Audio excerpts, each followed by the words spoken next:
எழுதும் அரசியல் நாயகர் நாயகர்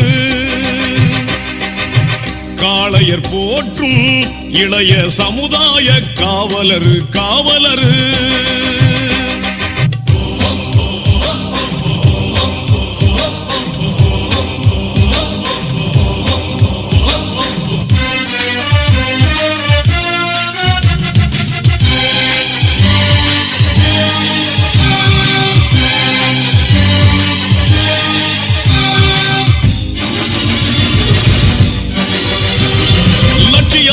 லட்சணம் யாவும் பொருந்திய மாவீரர் கட்சியின் கட்டளை உயிராய் பேணும் கண்ணிய குணவாளர் லட்சியவாதியின் லட்சணம் யாவும் பொருந்திய மாவீரர் கட்சியின் கட்டளை உயிராய் பேணும் கண்ணிய குணவாளர் பட்டினி போரே இல்லாதொழிக்க பாடுபடும் சீலர் பட்டினி போரே இல்லாதொழிக்க பாடுபடும்